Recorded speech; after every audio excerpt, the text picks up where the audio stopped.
បាទឥឡូវយើងដល់មេរៀនតរបស់យើងទៀតទឹកទុំភ័យទី2ស្ថាប័ននយោបាយរដ្ឋធម្មនុញ្ញសហរដ្ឋអាមេរិកមានទម្រង់ប្រជាធិបតេយ្យសេរីពហុបកផ្អែកលើអធិបតេយ្យភាពនិងសេរីភាពបុគ្គលិកដែលចែងអំពីការបែងចែកអំណាចបីដាច់ពីគ្នាយើងចូលភ័យទី3អំណាចប្រធានាធិបតីអំណាចប្រធានាធិបតីជាអំណាចនីតិប្រតិបត្តិប៉ុន្តែមានសិទ្ធិទូលំទូលាយប្រធានាធិបតីជ្រើសតាំងដោយការបោះឆ្នោតសម្រាប់អាណត្តិ4ឆ្នាំនិងអាចឈរឈ្មោះបាន2អាណត្តិប្រសិនបើប្រធានាធិបតីរូបណាដែលមានស្នាដៃក្នុងការបោះដោះស្រាយបញ្ហាជាតិធំប្រធានាធិបតីជាអគ្គមេបញ្ជាការកងពលជាតិកងបញ្ជាការកងទ័ពជាតិអាចលើកទ័ពចូលកន្លែងណាមួយលើពិភពលោកដូចជាការលើកទ័ពចូលកោះក្រិនណានឆ្នាំ1983លើកទ័ពទៅឈូងសមុទ្រប្រែកដើម្បីដោះស្រាយវិវាទកូវ៉ែតនិងអ៊ីរ៉ាក់ព្រឹត្តិការណ៍សង្គ្រាមភេរវកម្មនៅលើអគារពាណិជ្ជកម្មនៅញូវយ៉កនាឆ្នាំ2001នៅថ្ងៃទី11ខែកញ្ញាឆ្នាំ2001សហរដ្ឋអាមេរិកបានចោទថាប៊ីនឡាដិន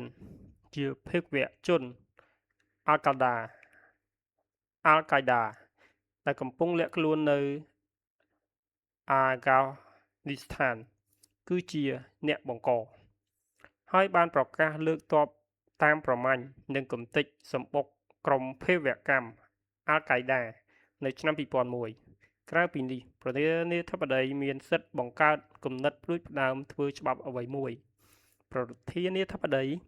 ត្រូវមានអនុប្រធានាធិបតីមួយនាក់ដើម្បីធ្វើការជំនួសនៅពេលដែលប្រធានាធិបតីមានជំងឺឬទទួលមរណភាពឬក៏ដកហូតពីតំណែងនៅក្នុងអាណត្តិទី2លោកនិក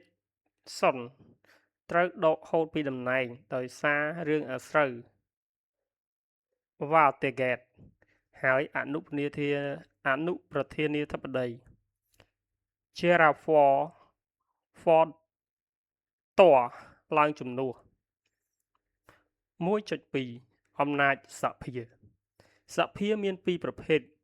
សភាតំណាងរាស្ត្រនិងសភាព្រឹទ្ធសភាតំណាងរាស្ត្រមានចំនួនសមាជិក435រូបមានអាណត្តិ2ឆ្នាំចំណែកព្រឹទ្ធសភាមានអាណត្តិ6ឆ្នាំប៉ុន្តែត្រូវបោះឆ្នោតដើម្បីប្តូរចំនួន1ចែកនឹង3រៀងរាល់2ឆ្នាំម្ដងសមាជិកព្រឹទ្ធសភាមានចំនួន100រូបក្នុងមួយរូប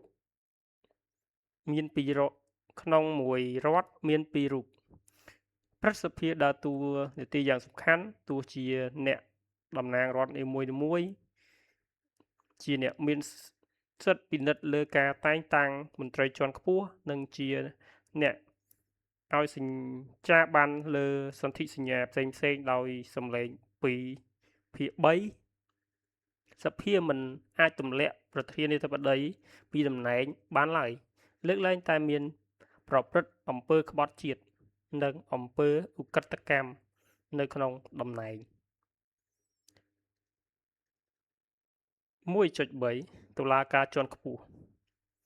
តុលាការជាន់ខ្ពស់ជាអំណាចទី3ដែលមានប្រធាន1រូបនិងសមាជិក8រូបកាន់តំណែងអស់មួយជីវិត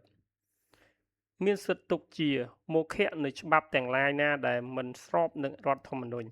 សមាជិកតុលាការជាន់ខ្ពស់ត្រូវបានជ្រើសចេញពីចំណោមអ្នកច្បាប់ដែលមានឈ្មោះល្បីនៅក្នុងរដ្ឋឬក្នុងចំណោមអ្នកដែលមានចំណេះដឹងខ្ពស់ដែលគេទទួលស្គាល់ទូទាំងសហរដ្ឋអាមេរិក